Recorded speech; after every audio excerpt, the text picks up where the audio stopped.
We are 20 days from a government shutdown based on the MAGA Republicans' complete incompetence, their handling of the budget, and MAGA Mike Johnson darting out of a press conference when questions about Jeffrey Epstein were being asked. You'll hear a reporter say, "You want to take an Epstein question?" He got out of there awfully quickly. Here, play this clip. You accept the January 6th nominees? You want to take the rest of the questions? Yeah. Let's get up there with that. Run, MAGA Mike, run.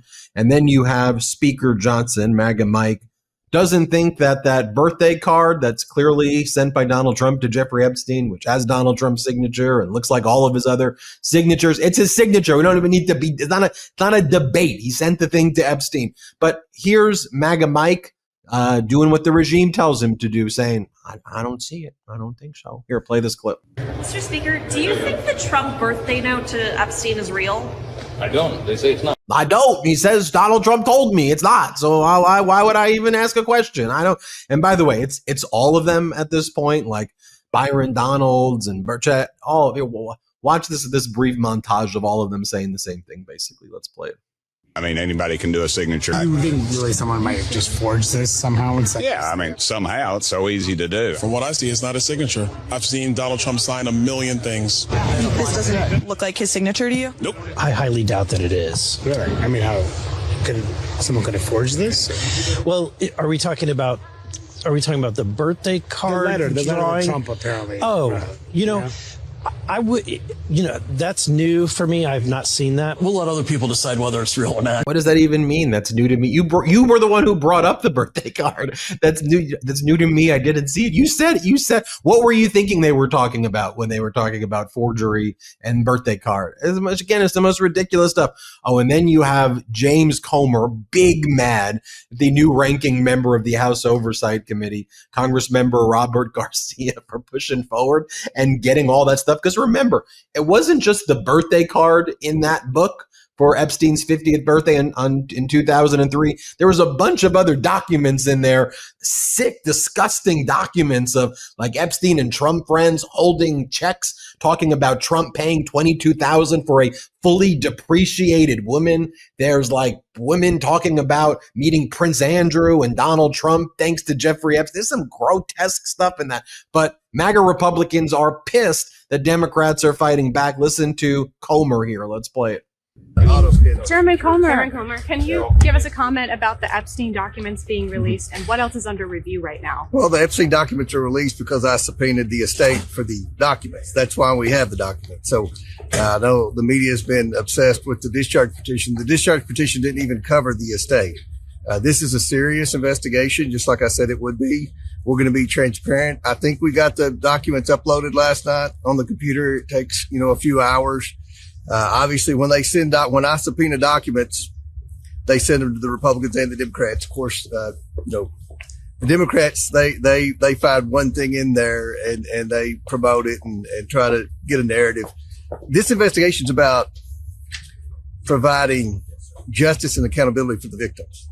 And the Democrats, it's really disappointing to see how they've acted. I mean, Garcia, he's been on the job for about 2 weeks. He's proven to me to just be a real big drama queen, because this is all about providing transparency to the American people and justice for the victims. It's not about scoring political points. So hopefully he'll mature up and get serious about the investigation. We've got a lot more documents we expect to get in.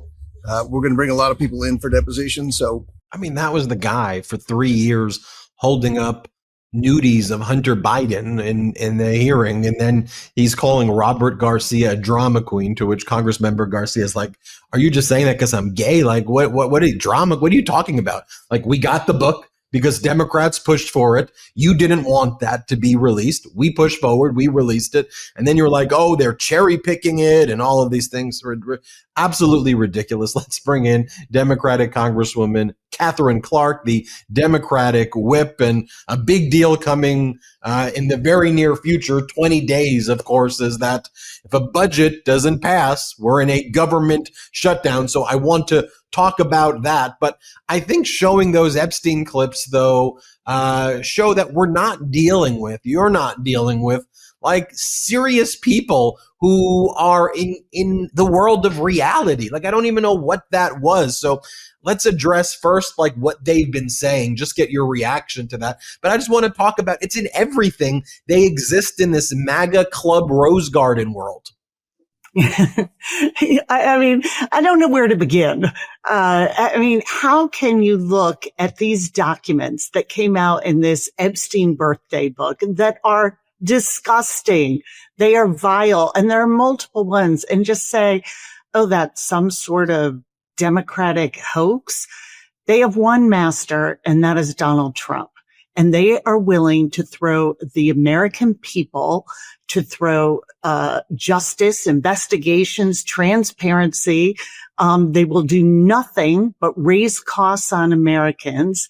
And he says jump, and they just say how high. And it just makes them not only look absurd, but they are just barreling towards disaster for people at home who are unable to make it in this economy that Donald Trump and his, devotees have created for them. It's a co-equal branch of government. And our founders, constitutional framers, believed that even out of self-interest, the other branches would want to defend its turf, to push back, and being a congressperson's like a big deal. I mean, MAGA Mike's the Speaker of the House, but he may as well be, Donald Trump's golf caddy, from, as a summer job, based on the way it's just so strange to me that people with important positions to protect the people have been so willing to give it away because of Donald Trump in the White House behaving in such a bizarre and erratic fashion that I'm just trying to even understand how that works. Like, how does that appeal to them when tariffs are a tax on Americans, and they go, oh, it's not. It's like, yes, it is. That's his signature. Tariffs are a tax on Americans. You're taking away healthcare. How do you work with delusional colleagues, I guess, is my question. And how do you maneuver people who are so magged up that you can't do deals with these people? Yeah. I mean, how do you do deals with people who, one, won't come to the table?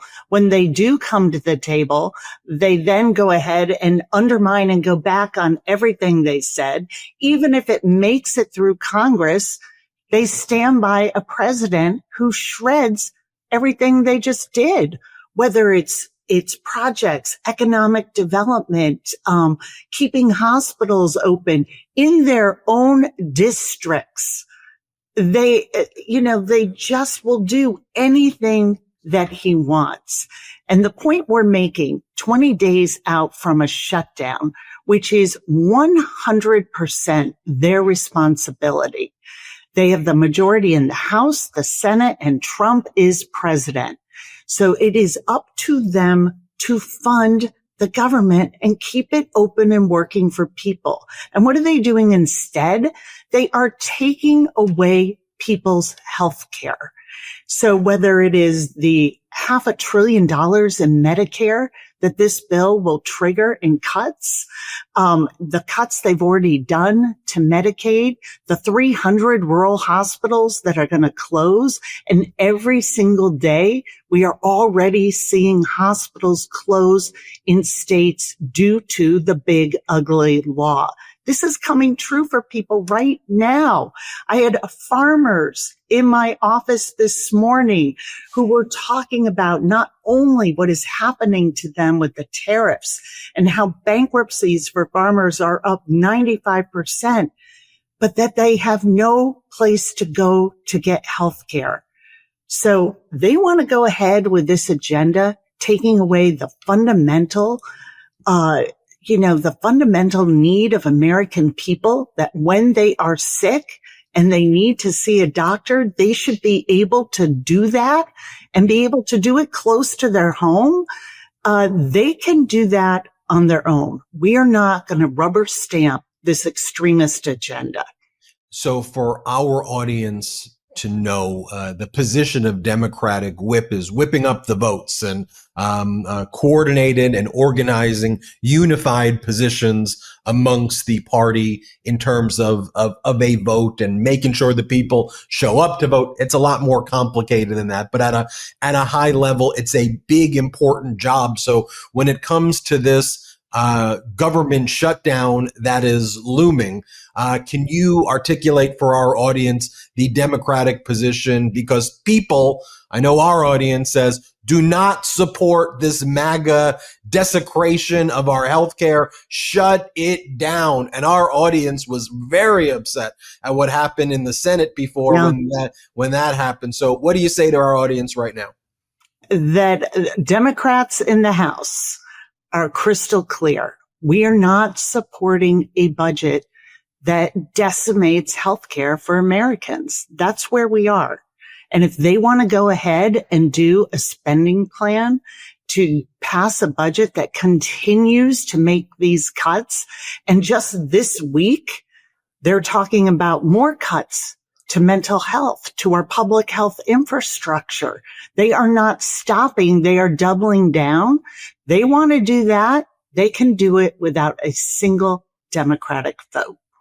In other words, we're willing to shut it down, right? Shutting it down is up to them. We're telling them we're not voting for a budget that doesn't make sure that people can access healthcare. The fact that they are barreling and notices are starting to go out. They've gone out in my home state of Massachusetts, telling people the premium increases they are going to experience because they are refusing to renew tax credits and support for the ACA so that people can afford to get health care. So they are looking at increased premiums, taking away the help that they rely on and need to get health care. And these guys are running around saying, well, we don't care about that. We care about one thing, and that's tax cuts for our billionaire friends. And at the same time, utterly denying that Donald Trump had anything to do with his billionaire friend, Jeffrey Epstein. I mean, you cannot make this up. So we're going to stay focused where we are. And that is, you cannot get away with doing these healthcare cuts at historic levels without a fight from House Democrats. I just have one procedural question because I think maybe the audience, I think if I'm confused, the audience probably shares the confusion. So there's the budget bill they called the big, beautiful, blah, blah. It was a disastrous budget bill that passed. Before that, there were all of these CRs that I would talk about, like a continuing resolution. Then they do the disastrous budget bill. How come then there's like another budget that needs to be passed? Like, what's why do we even come close to a shutdown when they forced this other one through, just in terms of the procedure of it all? Yeah, the procedure is very difficult and complex, but in the simplest terms, our fiscal year in the federal government ends on October 1st. So every year we have to have a budget in place. And in the last 2 years of Republican control, 7 times they have brought us to this place. And Democrats have had to come in and say, we're going to, try to come together, find some common ground. We're still at that place, but we are clearly telling our Republican colleagues and the president that they cannot count on a single Democratic vote if they are going to rip healthcare away. 15 million people are going to lose their healthcare in this country, and premiums for 20 million people alone, just under the ACA, are going to soar, probably out of reach for most people who need it. And we cannot just sit by and rubber stamp their agenda. They want to hold the American people hostage by saying, well, if you don't go along with our agenda of taking healthcare away, we're going to be in a shutdown, and those are painful. You just can't negotiate with these people anymore. And so we are very clear. You want to come and talk to us about how we can make healthcare accessible and affordable to the American people? We are here to listen. We are ready to go negotiate with that. If you want to proceed doing whatever it is you want, imposing illegal tariffs, taking away Medicaid and Medicare and veterans health programs, children's insurance, food from hungry people, we're out. We're out. You cannot rely on our votes. We will not help you succeed in that kind of harm to American families. Democratic Whip Katherine Clark, thanks for joining us as always. Thank you. Everybody hit subscribe. Let's get to 6 million subscribers. Love this video? Support independent media and unlock exclusive content, ad-free videos, and custom emojis by becoming a paid member of our YouTube channel today. You can also gift memberships to others. Let's keep growing together.